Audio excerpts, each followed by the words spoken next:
नमस्कार साथियों, स्वागत है आपका केडी फाउंडेशन ऑनलाइन क्लासेस में।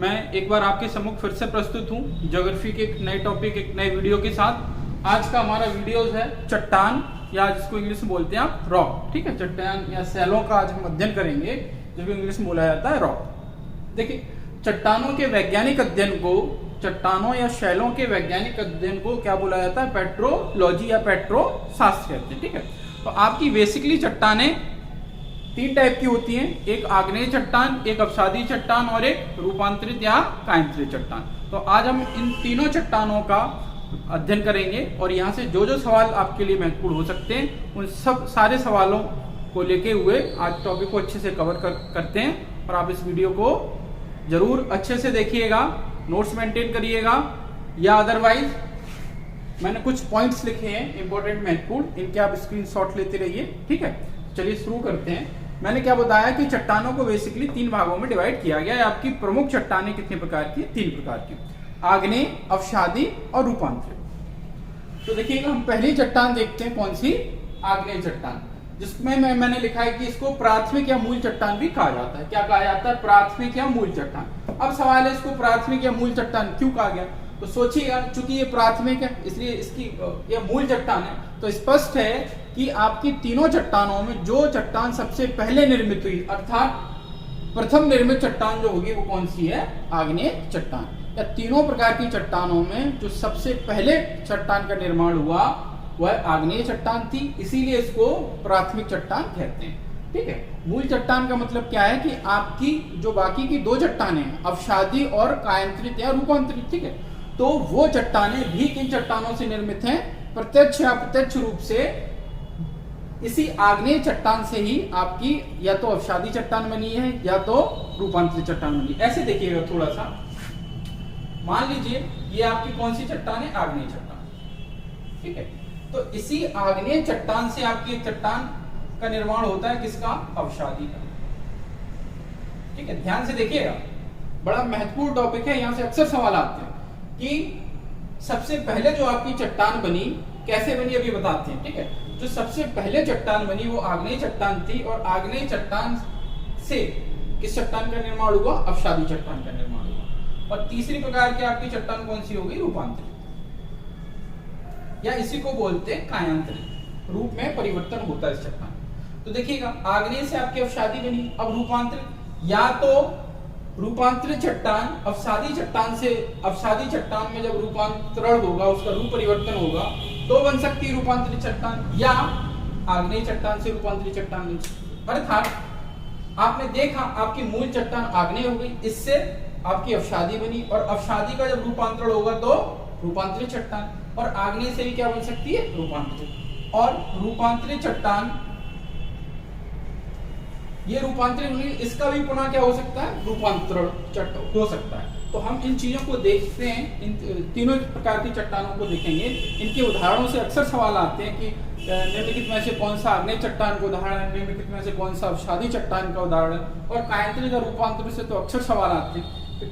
क्वेश्चन एग्जाम की दृष्टि से रूपांतरित चट्टान बड़ी महत्वपूर्ण होने वाली है, क्योंकि चूंकि आग्नेय से भी रूपांतरण हो सकता है और अवसादी से भी हो सकता है, तो यहाँ से भी सवाल आने की विशेष प्रबल संभावना रहती है। तो चलिए हम एक एक करके समझते हैं कि आग्नेय चट्टान कौन सी है आपकी, इसमें क्या क्या चीजें हो सकती है। देखिएगा जरा, मैंने कुछ लिखा है, कुछ महत्वपूर्ण फैक्ट्स लिखे हैं कि आग्नेय चट्टान में कैसे क्या चीजें देखने को आपको महत्वपूर्ण मिलेंगी। देखिए, पहला ही पॉइंट लिखा गया है आपका कि अग्नि की क्रिया का प्रतिफल। किसकी क्रिया का प्रतिफल? अग्नि की क्रिया का प्रतिफल। अर्थात नाम में ही छुपा हुआ है आग्नेय चट्टान। इसका मतलब क्या है कि कहीं ना कहीं इसमें कोई महत्वपूर्ण घटक कौन सा रहा होगा? अग्नि महत्वपूर्ण घटक रहा होगा, इसीलिए इसका नाम क्या पड़ा? आग्नेय। अग्नि से निकला है शब्द कौन सा? आग्नेय। ठीक है, आपका अग्नि क्या? अब देखिए, विशेषण विशेष्य, अग्नि आपका विशेषण है और आग्नेय क्या है? विशेष्य। ठीक है, तो अग्नि की क्रिया का प्रतिफल, किसकी? अग्नि की क्रिया का क्या है? प्रतिफल के फलस्वरूप में कौन सी चट्टान प्राप्त हो रही है, या प्रमुख कारण क्या है? तापीय। देखिए, ताप प्रमुख भूमिका निभाता है। अब चूंकि अग्नि होगी तो अग्नि, जाहिर सी बात है, अग्नि के कारण, अग्नि है तो जाहिर सी बात है अग्नि के कारण तापीय हुआ होगा। तो ताप प्रमुख कारण है, और कौन सा प्रमुख कारण है? आपकी आग। ठीक है, ऐसे समझिएगा। देखिए, दूसरा पॉइंट क्या लिखा हुआ है लावा के शीतलन से, लावा या मैग्मा के ठंडे होने से निर्मित चट्टान कौन सी होगी आपकी? मान लीजिए 3-4 विकल्प है तो आप बताएंगे लावा। अब लावा कैसा होता है? गर्म होता है, ठीक है, आग के कारण लावा अंदर है पृथ्वी, तो ये लावा के शीतलन से, लावा जब ठंडा हो जाता है तो कौन सी चट्टान का निर्माण होता है? आग्नेय चट्टान का। थोड़ा सा समझेंगे। मान लीजिए आपका ये क्या है? ये आपका धरातल है। आप ये धरातल, उसके नीचे आप पिछले वीडियो में बताया होगा कि क्रस्ट, इसके ठीक नीचे कौन सा भाग है आंतरिक संरचना में? क्रस्ट। तो आप देखेंगे कि क्रस्ट में क्या कैसी चीजें घटती हैं, आप देखिएगा।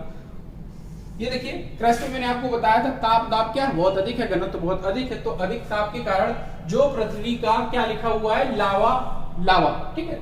तो ये जो मैग्मा है, ये मैग्मा हो गया, ठीक है, ये गर्म ज्वलनशील पदार्थ, ये मैग्मा जब पृथ्वी के धरातल के कहा निकलता है? बाहर निकलता है। मान लीजिए ये हमने इसका बना दिया, ठीक है, मान लीजिए यहां से क्या निकल रहा है?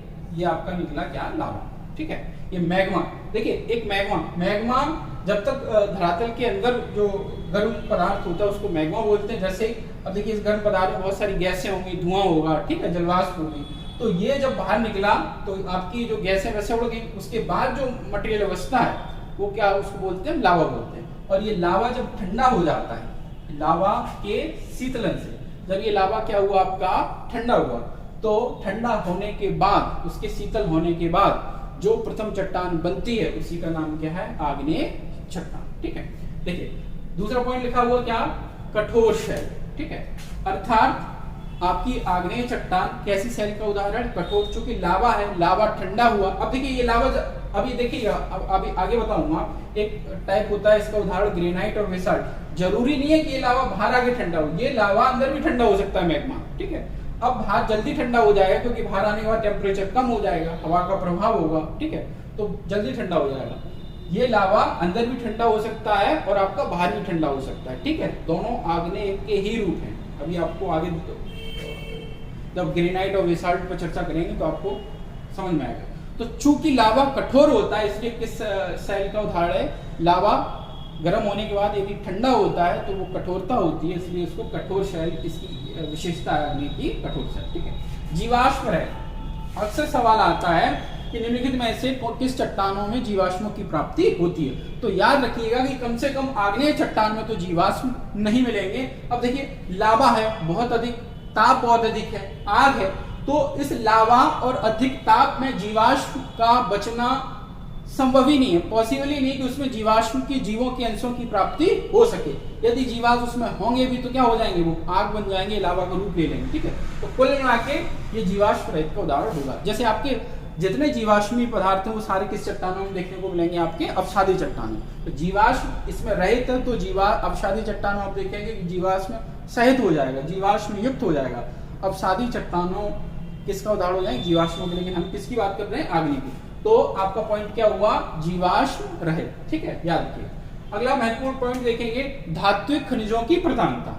क्या कि आपकी आग्नेय चट्टान में बहुमूल जो धातु हैं आपकी, वो प्राप्ति 3 प्रकार की चट्टानें हो गई, कायांतरित, रूपांतरित और आग्नेय। तो तीनों प्रकार की चट्टानों में जो खनिज पदार्थ, जो लौह पदार्थ या जो धात्विक खनिजें हैं वो आपको कहाँ देखने को मिलेंगे? आपकी आग्नेय चट्टान। जैसे आपका लोहा हो गया, तांबा है, सोना है, ये सारे आपके धात्विक बहुमूल पदार्थ किस चट्टानों में पाए जाते हैं? आग्नेय चट्टानों। अर्थात आप देखेंगे धात्विक खनिजों की क्या होती है? प्रधानता आग्नेय चट्टानों।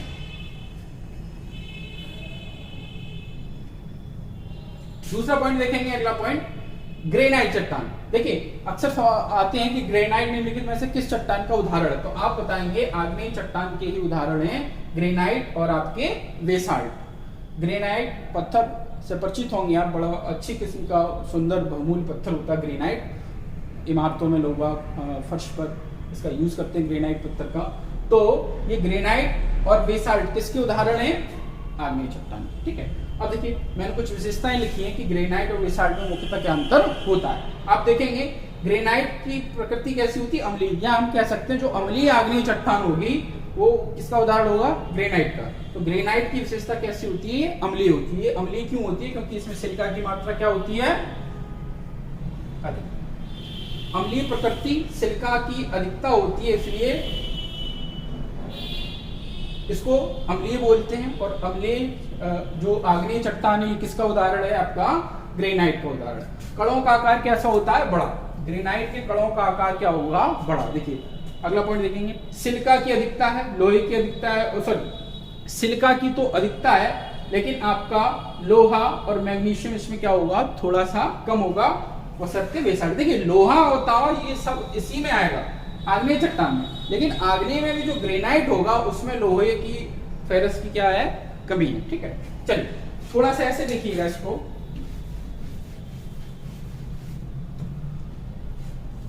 मान लीजिए धरातल है, ठीक है, मान लीजिए क्या है? आपका धरातल है, और यहां से क्या निकल रहा है? आपका मैग्मा निकल रहा है। ये गर्म ज्वलनशील पदार्थ जब निकल रहा है, और मान लीजिए ये लावा या मैग्मा आपका क्या हो जाए? धरातल के अंदर अभियांत्रिक अर्थात आंतरिक भाग में ही क्या हो जाए? ठंडा हो जाए, शीतल हो जाए। ये हो गया आपका क्या? लावा। और ये लावा कहां ठंडा हो रहा है? आपका धरातल के ठीक नीचे क्या हो रहा है? ये मैग्मा या लावा ठंडा हो जा रहा है। तो जब ये धरातल के नीचे ठंडा होगा तो ये उदाहरण होगा किसका? ग्रेनाइट। ठीक है, धरातल के जब नीचे मैग्मा ठंडा हो जाए तो ये उदाहरण किसका होगा? ग्रेनाइट का। ठीक है, अम्लीय। कणों का आकार क्या होता है? बड़ा। ये धरातल के नीचे चूंकि टेम्परेचर क्या है? बहुत अधिक है, और बहुत अधिक टेम्परेचर होने के बाद भी ये ठंडा होने में क्या लगेगा? समय अधिक लगाएगा। तो जो कणों के आकार होंगे वो कैसे होंगे? बड़े होंगे। ठीक है, मान लीजिए जो अंदर शीतल हुआ है, शीतल न होने के बाद जो लावा या मैग्मा बचता है, वो लावा मान लीजिए यहाँ ज्वालामुखी उद्गार से, देखिए ज्वालामुखी आपने पढ़े होंगे, आपको पढ़ाए भी जाएंगे ज्वालामुखी। ज्वालामुखी का मतलब क्या? वह मुख धरातल का, वह मुख जहां से क्या निकलता है? ज्वाला निकलती है। ठीक है, ज्वाला निकलती का मतलब आपके साथ ये क्या निकल रहा है? लावा निकल रहा है, धुआं निकलता है, बहुत सारी गैसें निकलती हैं, आपके धूल के कण, राख के कण बड़े पैमाने पर निकलते हैं, तो इसी को बोलते हैं ज्वालामुखी। और मान लीजिए ये जब ठंडा हो जाता है लावा एक बड़े क्षेत्रों पर, उसी को आप देखते हैं, किसी को ज्वालामुखी पर्वत बोलते हैं, किसी को ज्वालामुखी पठार बोलते हैं, ये आगे चीजें आप देखें। तो मान लीजिए मैंने क्या बताया कि जब अंदर लावा ठंडा हो रहा है तो किसका उदाहरण हो गया? ग्रेनाइट का। और लावा जब धरातल के ऊपर, जब वायु के संपर्क में आया, आपकी गैसें, धूलकण, राखकण सब उड़ गए, और धरातल के बाहर यदि ठंडा हो रहा है मैग्मा, तो वो किसका उदाहरण होगा? बेसाल्ट। बेसाल्ट चट्टानों। इसका उदाहरण होगा बेसाल्ट चट्टानों का। ठीक है, जैसे आपने देखा होगा काली मिट्टी। ठीक है, काली मिट्टी, अभी जब मृदा वाला टॉपिक पढ़ेंगे तो आप मिट्टियां पढ़ेंगे, उसमें काली मिट्टी बेसाल्ट चट्टानों का उदाहरण है। या कई बार सवाल पूछा गया है काली मिट्टी निम्नलिखित में से किसका उदाहरण है? तो लावा निर्मित चट्टानों का ही उदाहरण है। कौन सा? काली मिट्टी। ठीक है, चलिए तो आपका ये कौन सा हो गया? आग्नेय चट्टान। आपका आग्नेय चट्टान से जो जो क्वेश्चन हो सकते हैं वो मैंने आपको बताने का प्रयास किया। उदाहरण जरूर याद रखेंगे कि ग्रेनाइट और बेसाल्ट, अक्सर सवाल उदाहरणों से पूछा जाता है कि निम्नलिखित में से कौन सा अवसादी का उदाहरण, कौन सा आग्नेय का उदाहरण। तो आप याद रखेंगे कि ग्रेनाइट और बेसाल्ट दोनों किसके उदाहरण है? आग्नेय चट्टान के। और इसमें प्रमुख भूमिका किसकी होती है? अग्नि की। ठीक है, अब तक हमने आग्नेय चट्टान के बारे में अच्छे से समझा। अब हम बात करते हैं अवसादी चट्टान की, कि अवसादी चट्टानों से यदि कहीं से सवाल आता है तो कहां से सवाल आ सकता है, और कौन कौन से पॉइंट अवसादी चट्टानों से महत्वपूर्ण है। देखिएगा, अवसादी चट्टान अर्थात अवसादों से क्या हुआ होगा? इस चट्टान का निर्माण हुआ है अवसादों से। ठीक है, इसी को बोलते हैं परतदारी चट्टान। इसका मतलब क्या है कि इस चट्टान की उत्पत्ति कैसे हुई है? परत दर परत हुई है, इसलिए इसको क्या बोलते हैं? परतदारी चट्टान। और इंग्लिश में इसको बोलते हैं सेडिमेंट्री रॉक्स। ठीक है, अभी थोड़ी देर पहले मैंने आपको बताया था कि आपकी मूल या प्राथमिक चट्टान कौन सी थी? आग्नेय चट्टान। तो आग्नेय चट्टान के ही विघटन और वियोजन के पश्चात किस चट्टान का निर्माण हुआ? अवसादी चट्टान का निर्माण हुआ। सबसे पहले, कभी भी सवाल आए, सबसे पहले किस चट्टान का निर्माण हुआ? तो आपका उत्तर होगा आग्नेय चट्टान का। ठीक है, फिर अब आग्नेय चट्टान में यदि विघटन वियोजन, उसमें भी टूट फूट होता है, अपक्षय और अपर्दन होता है, तब किस चट्टान का निर्माण होगा? अवसादी का। देखिए, आग्नेय से या तो अवसादी बन सकती है या कायांतरित बन सकती है। ठीक है, तो अभी हम बात करते हैं अवसादी की। तो तो अवसादी को आप देखिएगा, इसमें कुछ मैंने फिर से लिखे हुए हैं महत्वपूर्ण फैक्ट्स। देखिए पहला पॉइंट देखेंगे, आग्नेय चट्टान के विघटन और वियोजन के पश्चात। ये विघटन और वियोजन का मतलब क्या है? विघटन का मतलब क्या है? टूटना।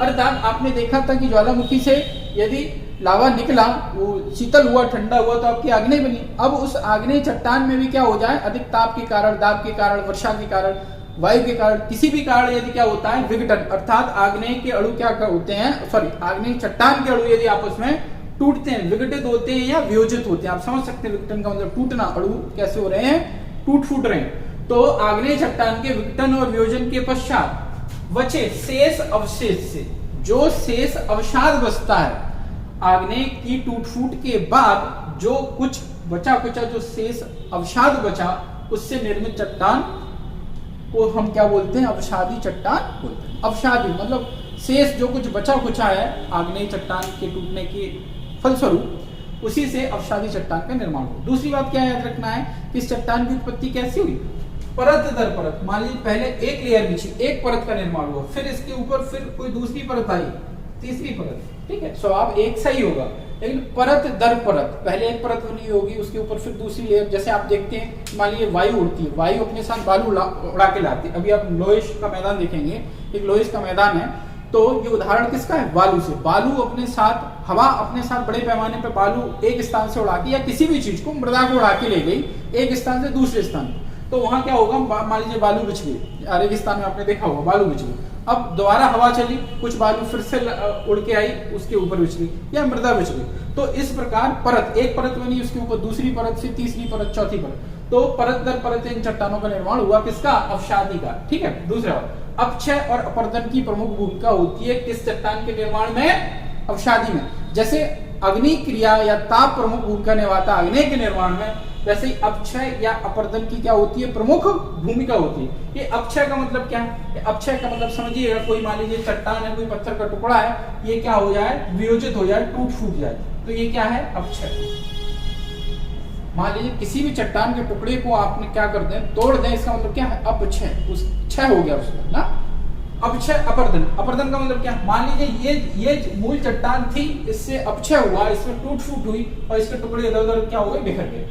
अब बिखरने के बाद अपरदन, दूसरी क्रिया कौन सी, अपरदन का मतलब क्या है कि ये जो बचा कुचा मटेरियल है, जो अवसाद बचे हैं, ये किसी भी माध्यम से एक स्थान से कहां मूव कर जाए, दूसरे स्थान पर, चाहे वायु उड़ा ले जाए, चाहे नदी के माध्यम से पहुंच जाए, किसी भी माध्यम से अपरदन हो सकता है। जैसे अपरदन में आप देखते हैं, एक नदी द्वारा अपरदन होता है कि नदी अपने साथ मिट्टी, बालू, खाद, वनस्पतियों को, चीजों को, खाद को, ठीक है, अवसादों को एक स्थान से दूसरे स्थान पर क्या बहा के ले जाती है। आपने देखा हुआ बहुत सारे पर्वत, जैसे आपने गोल गोल आपने देखा हुआ शिवलिंग टाइप की आकृति, जिसकी महिला पूजा करती हैं, ठीक है, गोल टाइप का होता है शिवलिंग, तो वो क्या है, पत्थर, वो पत्थर मान लीजिए कहीं और है और उड़ के नदी के माध्यम से बह के कहाँ पहुंचा, किसी दूसरी स्थान पर पहुंचा।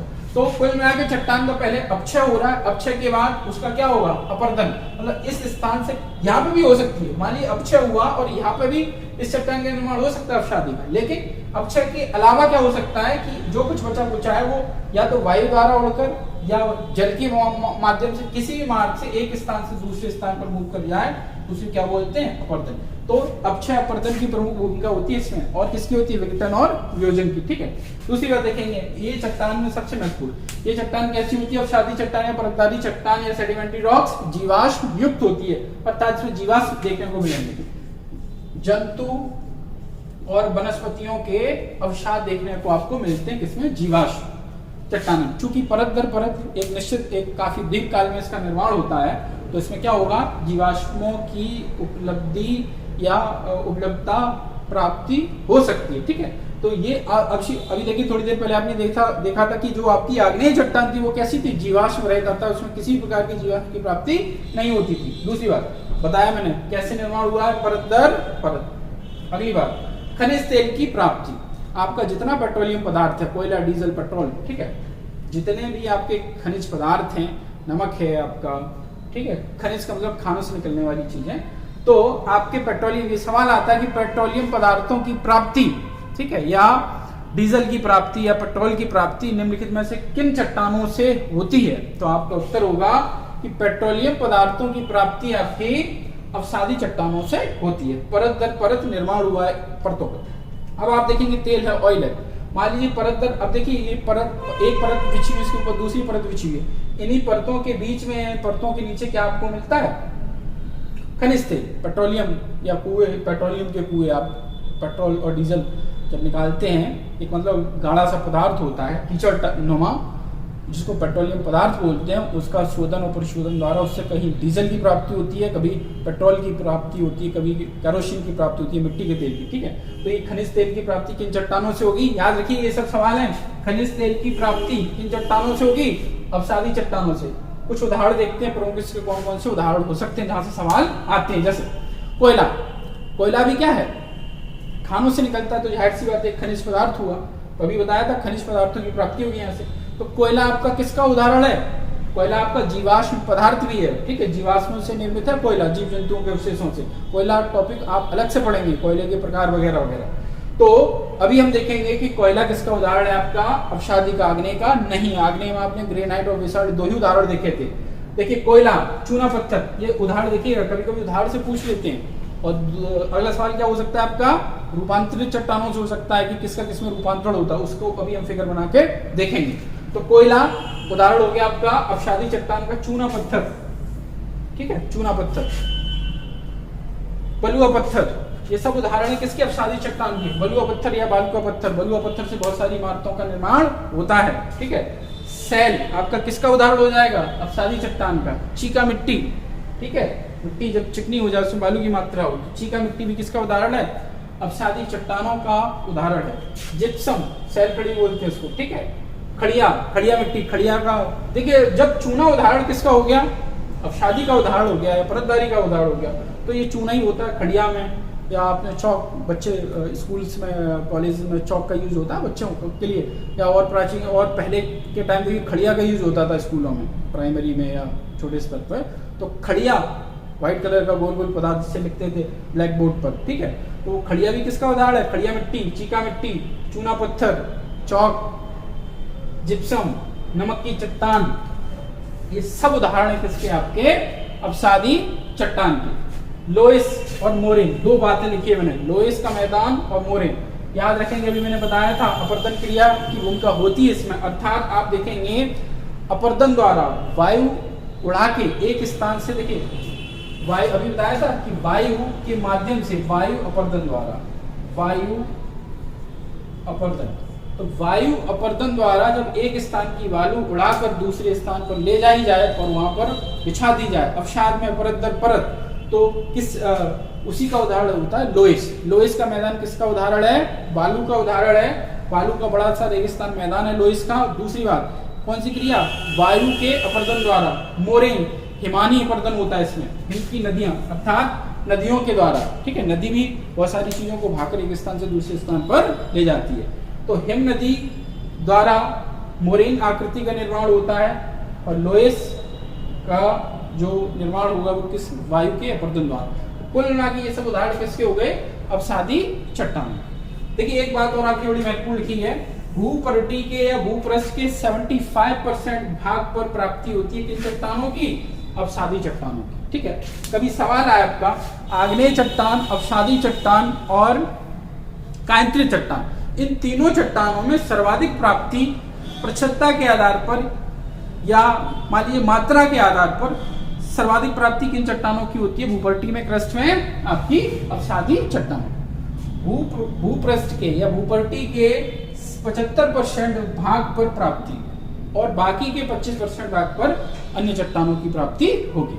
तो आपने अब देखिए, अब अवसादी चट्टानों से कहीं से सवाल आ सकता है, तो मैंने आपको सारे कॉन्सेप्चुअल आपको सारी चीजें बता दी और फैक्चुअल कि कहां से सवाल आ सकते हैं। ठीक है, तो अब इसके बाद हम अध्ययन करेंगे किसका? आपका रूपांतरित या कायंत्रित चट्टान का, जो कि बड़ी महत्वपूर्ण है। ठीक है, अवसादी चट्टान के बाद अब हम बात करते हैं रूपांतरित या कायंत्रित चट्टान की। ठीक है, आपको तीन ही चट्टानें पढ़नी है। ठीक है, तो देखिए रूपांतरित चट्टान या कायंत्रित चट्टान।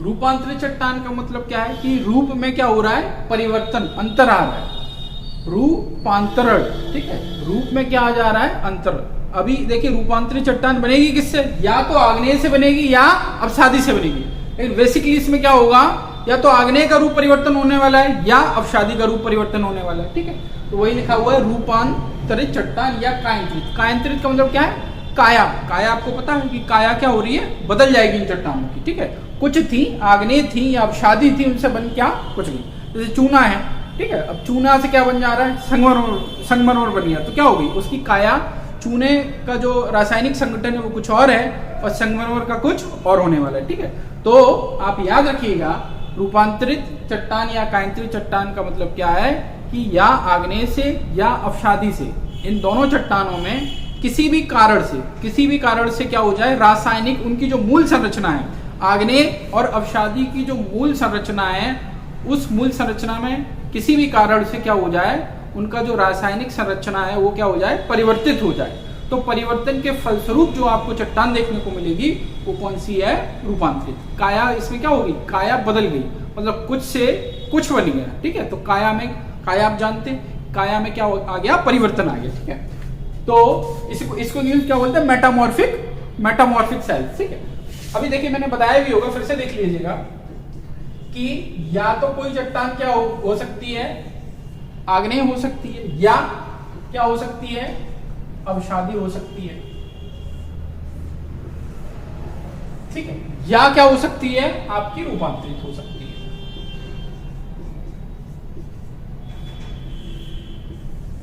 ये तीन ही चट्टानें आपको बेसिकली पढ़नी है। तो देखिए मैंने बताया था कि सबसे पहले आग्नेय से क्या कौन सी चट्टान बन सकती है, अवसादी बन सकती है। ठीक है, आग्नेय से कौन सी बनेगी, अवसादी। तो 100% आप ये मानिए कि किससे बनेगी, प्रारंभ में आग्नेय से किसका निर्माण हुआ, अवसादी से। अब देखिए आग्नेय से बन गई आपकी अवसादी, अब या तो अवसादी से बन जाए, अवसादी चट्टान का क्या हो जाए, रूप परिवर्तन हो जाए। मूल चट्टान आपकी आग्नेय थी, मूल से आपकी अवसादी बनी। अब देखिए अवसादी का क्या हो रहा है, रूप परिवर्तन हो रहा है या कायांतरण हो रहा है। ठीक है, तो वो चट्टान कौन सी बनेगी, जो भी कुछ प्रोडक्ट मिलेगा वो उसको बोलेंगे रूपांतरित चट्टान। अब सिर्फ अवसादी से रूपांतरित नहीं बन सकती, किससे बन सकती है, आग्नेय से भी रूपांतरित बन सकती है। और ये पुनः मान लीजिए रूपांतरित चट्टान बन गई। ठीक है, अब ये रूपांतरित चट्टान के बाद इसका पुनः क्या हो सकता है, रूपांतरण हो सकता है। ठीक है, तो ये आपस में तीनों चट्टानें क्या करती हैं, अपनी संरचनाओं को बदलती रहती है। ठीक है, कुल मिला के आपको क्या देखना है, कुछ पॉइंट याद रखने हैं, जैसे क्या चेंज हो जाए, रासायनिक संरचना, रासायनिक संरचना। जब किसी चट्टान की रासायनिक संरचना क्या हो जाए, परिवर्तित हो जाए, ठीक है, उसका रूप बदल जाए, उसी चट्टान, जो चट्टान प्राप्त होगी उसको हम किस नाम से जानते हैं, रूपांतरित चट्टान के नाम से। अब सवाल आता है कि ये रासायनिक संरचना बदल रही है, परिवर्तित हो रही है, तो क्यों हो रही है, कोई कारक हो गई जिसके कारण क्या होगा, किसी चट्टान की मूल संरचना क्या हो रही है, चेंज हो रही है। तो कौन कौन से प्रमुख कारण हो सकते हैं, या तो कारण हो सकता है क्या, ताप। ठीक है, ताप कम होने पर भी आपकी उसकी संरचना बदल सकती है, ताप अधिक होने पर बदल सकती है। या दूसरा कारण क्या हो सकता है, दाब या दाब। तो आप कुल मिला के आपको एक लाइन याद रखनी है, ताप या दाब के कारण, ताप या दाब के कारण या दोनों के कारण जब किसी चट्टान की मूल संरचना बदल जाए या उसकी रासायनिक संरचना बदल जाए तो उसको आप बोलते हैं रूपांतरित या कायांतरित चट्टान। अब इसमें सवाल कहां से आ सकते हैं वो मैं बता रहा हूं। सवाल आने का मतलब क्या है कि देखिएगा, एक आपकी मूल चट्टान है, मूल चट्टानों की मैंने कुछ उदाहरण लिखे हैं और वो मूल चट्टान का रूपांतरण किस चट्टान में हो रहा है, तो यही सवाल आएगा कि ग्रेनाइट का रूपांतरण किसमें होगा, बेसाल्ट का रूपांतरण किसमें होगा। तो कुल मिला के आपको ये जो चार्ट बनाई बड़ा महत्वपूर्ण चार्ट है, इससे आपको कोई ना कोई सवाल अवश्य मिलेगा। ठीक है, तो हम पहले उदाहरण देखेंगे किसका, आग्नेय चट्टान के उदाहरण मैंने आपको दो बताए थे, कौन कौन से, ग्रेनाइट और बेसाल्ट। तो आपकी जो मूल चट्टान हो गई वो कौन सी हो गई, आग्नेय के अंतर्गत जो आपकी मूल चट्टान हुई वो कौन सी हुई, एक तो आपकी ग्रेनाइट हो गई और एक कौन सी हो गई, बेसाल्ट हो गई। तो देखिए ग्रेनाइट की जब मूल संरचना चेंज होगी अर्थात उसमें रूपांतरण होगा, तो जो रूपांतरित चट्टान का उदाहरण देखने को मिलता है तो क्या लिखा हुआ, नीस, अर्थात ग्रेनाइट आपकी चेंज किसमें हो जाएगी, नीस। ग्रेनाइट के रूपांतरण से जो चट्टान की प्राप्ति होगी वो चट्टान कौन सी होगी, नीस। ठीक है, आग्नेय का हम दूसरा उदाहरण देखते हैं, बेसाल्ट चट्टान। बेसाल्ट किसका, देखिए ये रूपांतर तो आपको याद ही रखना है, प्लस ये जो मूल चट्टानें आपकी आग्नेय हैं अपसादी, इनके भी उदाहरण याद रखने हैं कि आपको ये अंतर डिफरेंस याद रखना है कि कौन सी रूपांतरित चट्टान है, कौन सी मूल चट्टान है। अब देखिए चूना पत्थर किसका उदाहरण है, अवसादी का, लेकिन इसका रूपांतरण किसमें होगा, संगमरमर में। हमेशा अक्सर सवाल आता है कि चूने वाली चीज से, ये चूना पत्थर है, चूने की चौक है, कोई भी चूना आपने देखा होगा व्हाइट कलर का है, तो चूने यदि व्हाइट कलर का है तो संगमरमर भी आपने देखा होगा किस कलर का है, व्हाइट कलर का। काले कलर का संगमरमर देखा नहीं देखा। तो कुल मिला के आपको क्या याद रखना है, इनका रूपांतरण भी याद रखना है और जो इन चट्टानों के उदाहरण है वो भी याद रखना है। तो चलिए हम चलते हैं, बेसाल्ट किसका, बेसाल्ट का रूपांतरण किसमें होगा, सिस्ट में। और बेसाल्ट किसका उदाहरण आपका, आग्नेय का। तो याद रखना है ग्रेनाइट से आपका क्या बनेगा, नीस बनेगा, और बेसाल्ट से आपका क्या बनने वाला है, सिस्ट। ग्रेनाइट ना है बीच में तो ना से याद रखेंगे नीस, ग्रेनाइट नीस। बेसाल्ट सा है बीच में तो याद रखेंगे सिस्ट, अर्थात नीस और सिस्ट किसके उदाहरण हो गए, रूपांतरित चट्टान। चलिए अब आते हैं अपसादी चट्टानों के रूपांतरण के बारे में देखते हैं। देखिए अपसादी चट्टान का एक उदाहरण मैंने बताया था सेल, ठीक है। अब ये सेल किसमें चेंज होती है, स्लेट में, ठीक है। सेल का रूपांतरण, सेल किसका उदाहरण है, अपसादी का, और सेल का रूपांतरण किसमें होने वाला है, आपका स्लेट में, ठीक है, याद रखिएगा। चूना पत्थर, चूना पत्थर किसका उदाहरण है, अपसादी का। अब चूना पत्थर से क्या बनेगा आपका, संगमरमर। कभी नहीं आपको भूलना है, संगमरमर किससे रूपांतरित हुआ है, चूना पत्थर से। अगला पॉइंट देखेंगे, बालू का पत्थर या बालू का। बालू का पत्थर का मतलब क्या है, बालू का पत्थर, बालुओं से जो निर्मित पत्थर होगा, ठीक है, बालुओं के अपरदन से, ठीक है, परत दर परत, ठीक है। तो बालू का पत्थर से जिस पत्थर का निर्माण होगा या रूपांतरण होगा वो कौन सा होगा, ये देखिए बालू का पत्थर से आपका बनेगा कौन सा, क्वार्टजाइट। बड़ा कीमती पत्थर होता है क्वार्टजाइट, बड़ा चमकीला और बड़ा अच्छा लगता है क्वार्टजाइट। तो आपको याद रखना है क्वार्टजाइट किससे बना है, आपका बलुआ पत्थर से या बालू का पत्थर से, ठीक है। अगला पॉइंट देखेंगे, चौक। चौक या डोलामाइट, चौक या चौक का यूज सब लोग करते हैं, व्हाइट कलर की आपने देखी होंगी चौक से टिकट कार्ड होता है ब्लैक बोर्ड पे। तो चौक या डोलामाइट से भी, अब देखिए चूना पत्थर भी व्हाइट कलर का, चूने से ही चूना और चौक एक ही बात है, ठीक है। चूना थोड़ा सा टाइट होता है, कठोर होता है, और चौक थोड़ी सी सॉफ्ट, लेकिन दोनों व्हाइट होते हैं। कुल मिला के दोनों में क्या होता है, चूना होता है। चौक या डोलामाइट से भी इसका निर्माण होगा, संगमरमर का। लिग्नाइट, लिग्नाइट कोयला का एक प्रकार है लिग्नाइट, और लिग्नाइट कोयले का रूपांतरण किसमें होता है, एंथ्रेसाइट कोयला। लिग्नाइट कोयले से इसका क्या होगा, एंथ्रेसाइट कोयला बनेगा, ठीक है। अब कोयला आपको बाद में पढ़ना है। एंथ्रेसाइट कोयला सबसे उच्च कोटि का कोयला होता है, सबसे आपके जो 4-5 प्रकार कोयले के होंगे उनमें जो सबसे अच्छा कोयला कौन सा होगा, एंथ्रेसाइट, ठीक है। कार्बन की मात्रा डिसाइड करती है कि कोयला अच्छा होगा या घटिया होगा, ठीक है। चलिए अगला पॉइंट देखेंगे, कायांतरित। मैंने बताया था कि कायांतरित चट्टान बनने के बाद या रूपांतरित चट्टान का भी क्या हो सकता है, रूपांतरण हो सकता है। मान लीजिए सेल से क्या बना था, अभी देखिएगा सेल किसका उदाहरण था, अपसादी का। सेल से क्या बनाया हमने, स्लेट, ठीक है। अब स्लेट किसका उदाहरण हो गया, रूपांतरित चट्टान का। अब देखिए अब स्लेट का भी रूपांतरण हो सकता है, मतलब ये रूपांतरित चट्टान भी क्या हो सकती है, पुनः रूपांतरित हो सकती है। तो देखिए सेल से क्या बनेगा, फाइलाइट। सेल से क्या बना था, स्लेट। सेल उदाहरण था अपसादी का, सेल से देखा आपने स्लेट। अब देखेंगे स्लेट से भी क्या बन जा रहा है, फाइलाइट। फाइलाइट इससे बनेगा स्लेट। अभी देखिए फाइलाइट किसका उदाहरण हो गया, फाइलाइट का रूपांतरण हुआ। अब देखिए फाइलाइट का भी पुनः रूपांतरण होगा। अब देखिएगा ये फाइलाइट से क्या बनना है, सिस्ट बनना। फाइलाइट से फिर क्या बन गया, सिस्ट, मतलब संरचना आपस में क्या हो रही है, चेंज हो रही है, ठीक है। ग्रेवो याद रखेंगे, ग्रेवो से क्या चीज मिलती है, सरपेंटाइन। तो ये आपके प्रमुख उदाहरण हो गए किसके, याद रखिएगा, सेल से फाइलाइट, फाइलाइट से सिस्ट, और ग्रेवो से सरपेंटाइन। तो कुल मिला के हमने देखने का प्रयास किया। आप इसका स्क्रीनशॉट ले सकते हैं तो आपके लिए आसानी होगी। यदि आप नोट्स मेंटेन कर रहे हैं, लिख रहे हैं, तो और अच्छी बात है। जो बच्चे न लिख रहे हो तो जो भी महत्वपूर्ण चीजें दिखा करें, जैसे ये टॉपिक है, ठीक है, ये आपको लग रहा है कि ठीक है, तो इसका आपने स्क्रीनशॉट ले लिया, इसका ले लिया, और यदि आप प्रॉपर तरीके से नोट्स लिख रहे हैं तो बहुत अच्छी बात है, ठीक है। तो कुल मिला के आज हमने प्रयास किया अच्छे से चट्टानों से रिलेटेड जो भी सवाल आ सकते हैं उसको समझने का अच्छे से प्रयास किया कि आपका कोई सवाल मिस ना हो। आपने 3 प्रकार की चट्टानें देख ली, आग्नेय, अवसादी और रूपांतरित। अब आपको क्या याद करना है, इन तीनों के कौन कौन से उदाहरण हैं, आग्नेय के कौन से उदाहरण हैं, अवसादी कौन से उदाहरण हैं और रूपांतरित चट्टान के कौन से उदाहरण हैं। ठीक है, पहली बात। दूसरी बात, किस चट्टान का किसमें क्या हो रहा है, रूपांतरण हो रहा है। ये आपने ये सारी चीजें क्लियर कर ली तो ऐसा हो नहीं सकता कि इस टॉपिक से चट्टानों से रिलेटेड, 3 प्रकार की चट्टानों से रिलेटेड कोई सवाल आता है तो आपका गलत हो जाए। ठीक है, चलिए देखिए, आज हम वीडियो को यहीं अंत करते हैं और आप इसको फेयर करिए, मेंटेन करिए और इसको याद करिए, पढ़िए, लिख के याद करिए, जैसे भी याद कर सकते हैं इसको करिए।